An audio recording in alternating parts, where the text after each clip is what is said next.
All right, diving in today, folks, we're going deep on security information and event management, SIEM. Yeah, SIEM. Well, it's kind of a big deal these days, right? Absolutely. It's more than a big deal, honestly. You shared some research with me earlier, and well, it's clear these systems are like essential, really, in modern cybersecurity. Right, yeah. So our goal today is, well, I guess we're trying to break down how exactly all that data that's out there, how it actually gets into a SIEM, Okay. and then even more importantly, how it's used to, actually spot real threats. Hmm. Because there's a lot of noise out there. Yeah, for sure. A lot of noise. The material you sent over, it gives us a good place to start. I think we can really unpack the whole journey.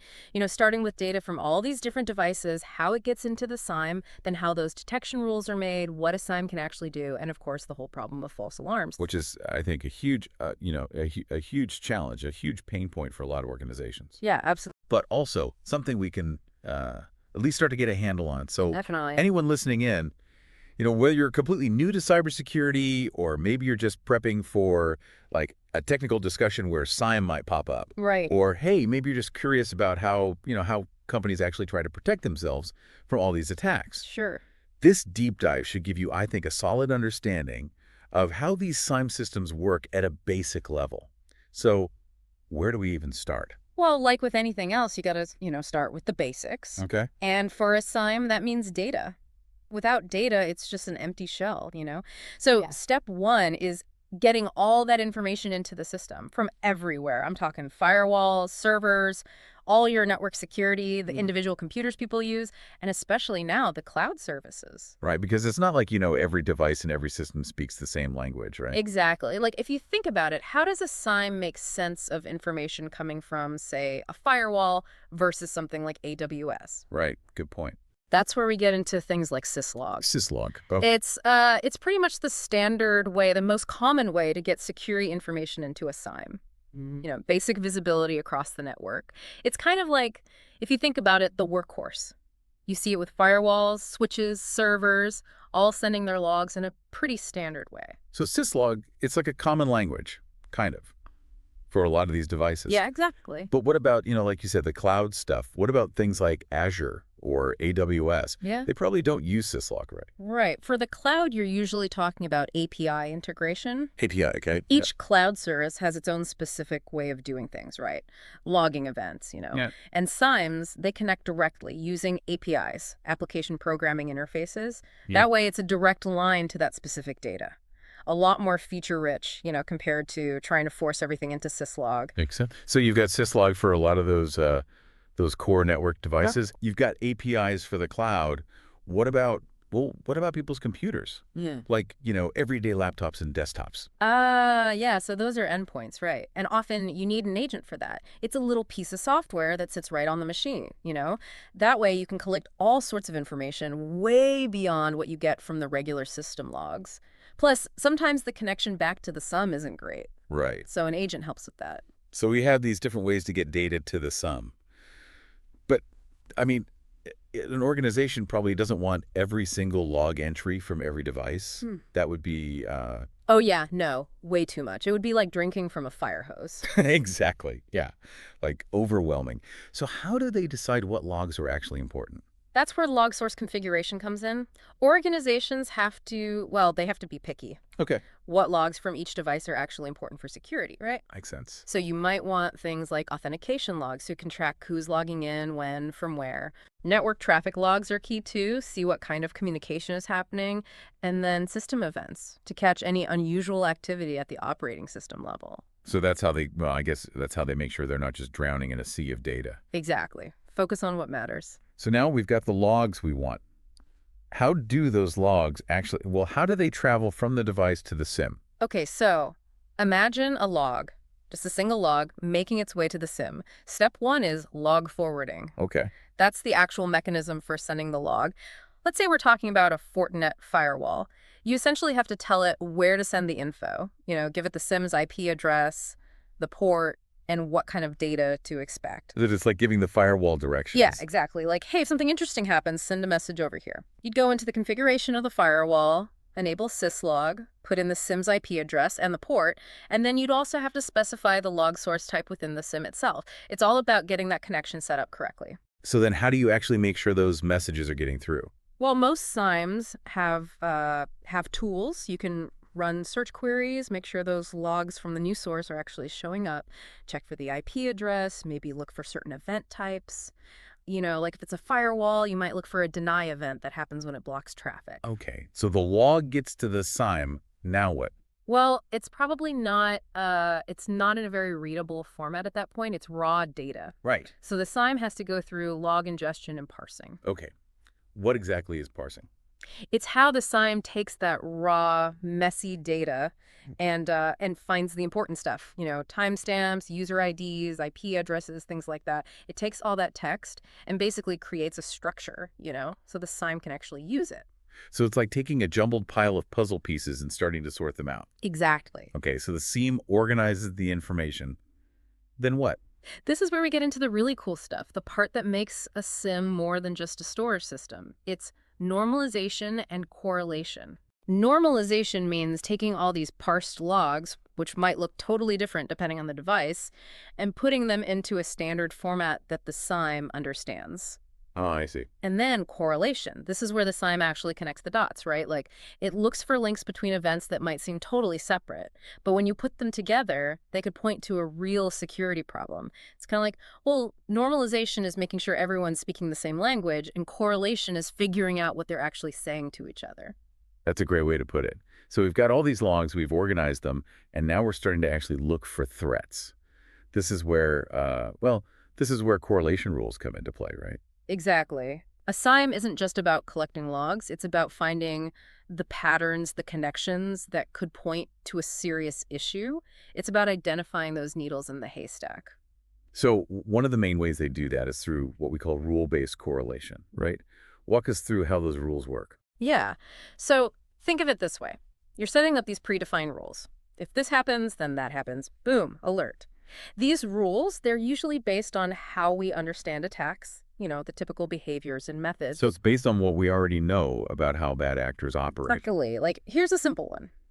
Let's say you see 5 failed login attempts from the same user within a short period, like a minute, Yeah. and then a successful login.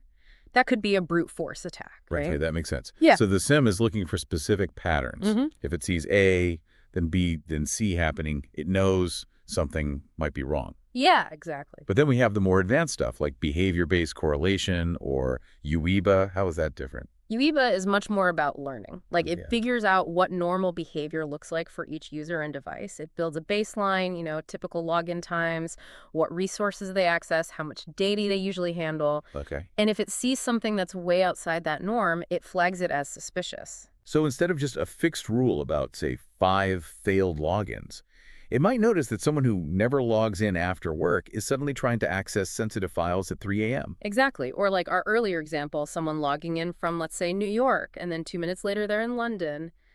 It's just not possible, right? Yeah, physically impossible. So a UEB system would flag that as super suspicious, even if there's no specific rule about logging in from 2 places at once. It's about looking for what's out of the ordinary, not just what's explicitly bad. So it's more about detecting anomalies, things that just don't fit the usual pattern. Really interesting. And then we had threat intelligence correlation, right? How does that one work? So threat intelligence correlation, it's about using all that data the SIEM has come collecting and comparing it against a constantly updated database of known bad stuff.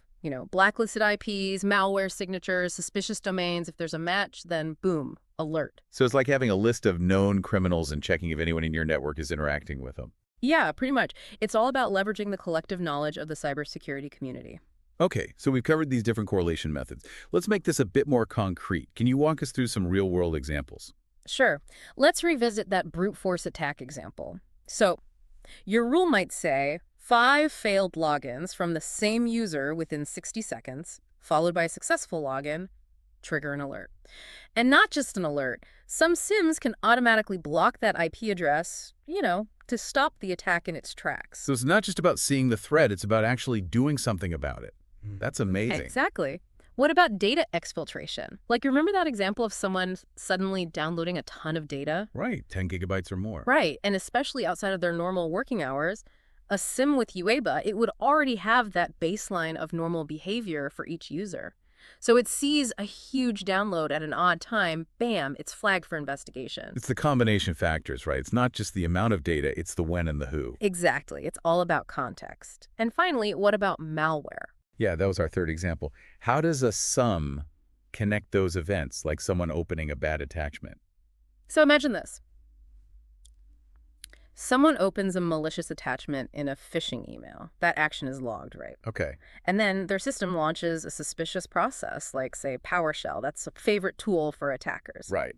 So the sum, with a good correlation rule, it can connect those two events. Email attachment, then PowerShell, and that would scream potential phishing attack, right? Mm. Then it could trigger actions like isolating that computer from the network. So it's not just reacting, it's preventing further damage. It's really remarkable how all these pieces fit together. Yeah, it is. So if someone's thinking about getting a sum, or maybe they're looking at what they already have, what are the features they absolutely cannot live without? Okay, so first and foremost, log collection and centralization. You've got to be able to collect logs from all over the place. I'm talking firewalls, servers, endpoints, cloud platforms.